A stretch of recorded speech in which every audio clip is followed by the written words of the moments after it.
Yan mga ka-ride, meron tayong Mio Gravis dito sa shop. At ito ang problema na ito. Nung una, ito, ayaw mag-start. Ito, sunog yung sakit. Ngayon, nakarekta na siya. Nirekta ko na siya. And then, bago na rin yung battery. Bago yung battery nito kasi yung nakalagay na battery dito is wala ng power. Kaya pinalitan namin ng battery. Ngayon, pinalitan ko na rin siya ng fuel filter.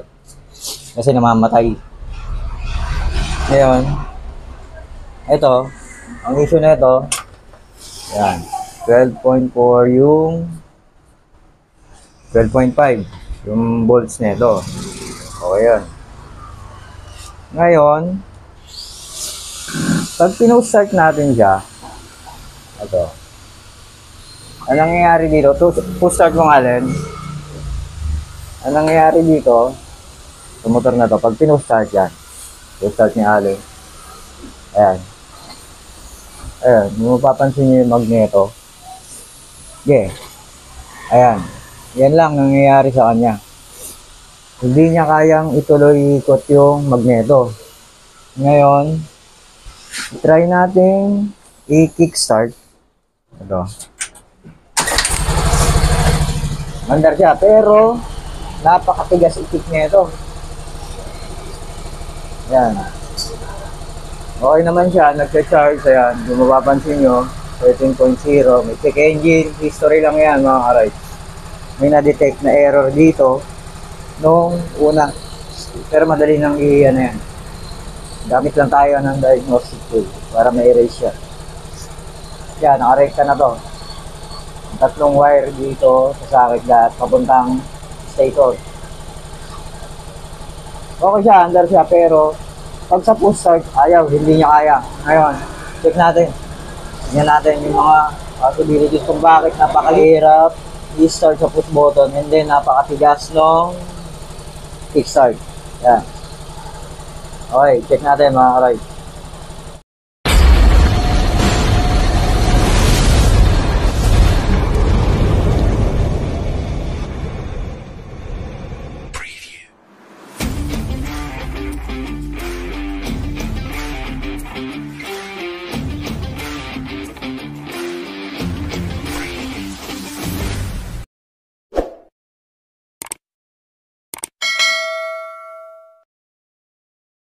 Yan mga ka-ride, upon checking, chinek ko yung piston nito, standard size naman, 52. Kala ko naka 59 kasi sobrang tigas talagang kick nito. And then nahihirapan yung magneto iikot. Ngayon, titignan natin yung stator nito dahil sa kabila. Ibabalik ko muna to sa block na to. Yan, size 50 na naman siya. Kala ko kasi naka 59, kaya nabuksan ko tuloy ito. Kasi sobrang tigas talaga. Yan, check natin yung magneto. A few moments later. Yan mga ka-ride.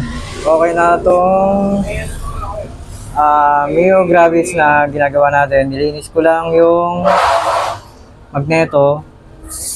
And then, inayos ko lang yung socket. Dito mga ka-ride. Ayan, yung tatlo. Ayan. And then, sinuli ko na kasi ang baka naka 59 kaya nahihirapan itong starter, yung pinaka magneto niya naiikot dahil baka naka 59 yan pala, stuck pa rin. Size 52 pa rin yung block nito. Ngayon, i-start natin.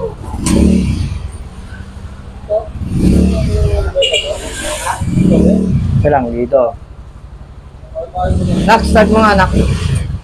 Pindutin mo lang to. Ito. Yan. Okay.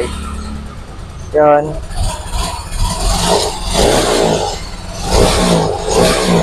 Okay na siya. Yun lang ginawa ko mga ka-ride para mag-start itong motor na talaga kasi hirap talaga siya mag-push start. Yun, inayos ko lang yung socket dito. And then linis yung magneto. tsaka yung stator. Yun lang. Naging problema na itong motor na to. Pero hindi ko inano na ECU may problema. Yun lang. Yung madumi yung stator. Tsaka ito. Kasi pagka nag-restart ka, sobrang init na ito.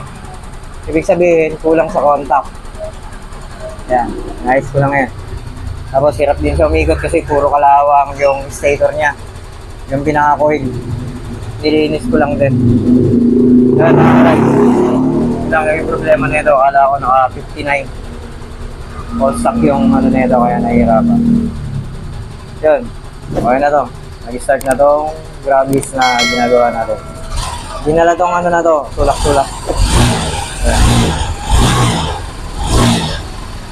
Okay. Pabush, okay. Peace out.